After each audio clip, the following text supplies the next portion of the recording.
Alright, so this time we're going to actually use Internet Explorer on Windows 7 so we can see our actual attack. Some of our browsers, particularly our Iceweasel on Kali, have some filtering in place that can be kind of annoying if we're trying to do pen testing, but of course we'd want our browsers, particularly for the end user, to have any checks and filters in place that it possibly could to keep protections in place. But when we actually want to see what is the worst case scenario, what's possible for an attacker, we would want to turn those off. So I actually have turned that off on Internet Explorer. I turned off protected mode. So I look at the security settings. I just went to custom level, and down here at the bottom I made sure the S or XSS or for cross-site scripting filter is disabled. So that's what we're going to do here, is cross-site scripting, probably the most common and also most undervalued bug in web security. There's lots of cross-site scripting vulnerabilities, and fortunately a lot of times I'm not taken too seriously.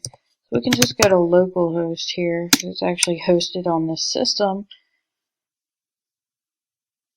So what we want to do here is actually look at this search functionality. There's two kinds of cross-site scripting vulnerabilities, stored and reflected. The one we're going to look at here is actually reflected.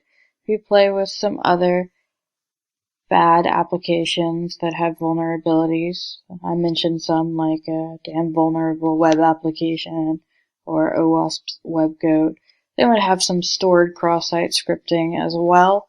And stored cross-site scripting will actually, as the name implies, be stored on the server, and anyone who browses to the page where that stored cross-site scripting attack is will have their browser attacked. Things like forum posts where you can comment, anywhere where you can comment that doesn't do a good job of filtering out malicious content is a good place to find those. But what we have here is something called the reflected cross-site scripting. So it's actually going to be part of the URL.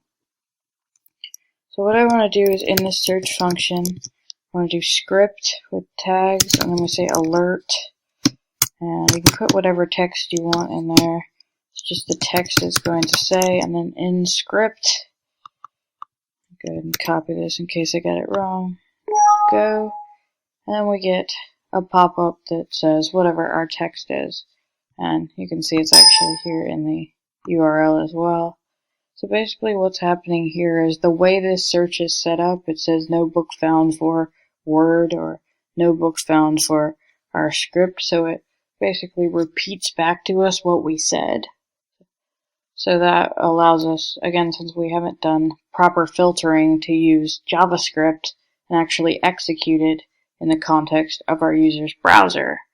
So like all of our security vulnerabilities that we've seen for our web apps, it's all been about improper filtering of data, making sure what the user puts in is correct. We saw our injection where we added an extra SQL or XML, and we got to do other things on our behalf. And then with this, we see that we also are able to feed it code, in this case, that executes in our browser. So putting up an alert box that says like some words isn't too terribly exciting.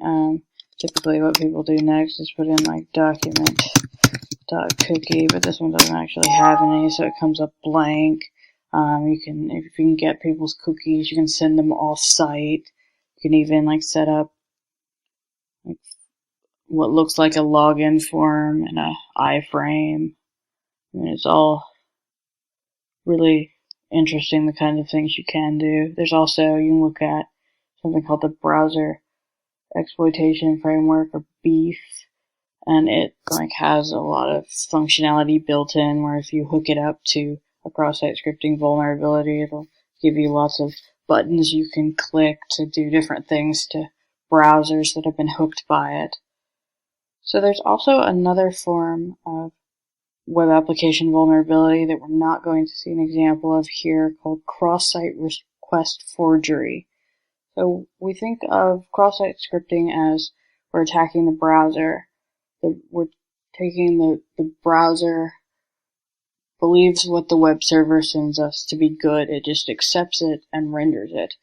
Cross-site request forgery is basically the opposite. It's the server trusts our browser. If we have an active session, we have a cookie, we've logged in, it hasn't timed out, we have an active session, then the server, if it receives requests that are valid from our browser while we have an active session, the server accepts those as fact and acts upon them. So the typical example for that is like a bank account.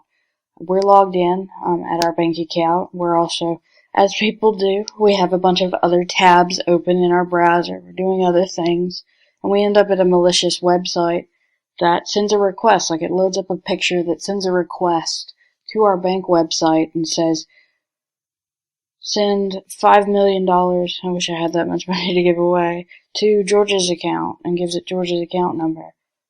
So my bank sees that GET request. I'm logged in. My browser has a valid session, so it accepts that to be an active connection from me since I'm logged in my browser, and it will act on that, because it actually did, as far as the server can tell, come from me. When I didn't actually make that request myself, just another malicious website did, attacking, again in this case, the server accepting my browser. So cross-site scripting is the browser accepting the server.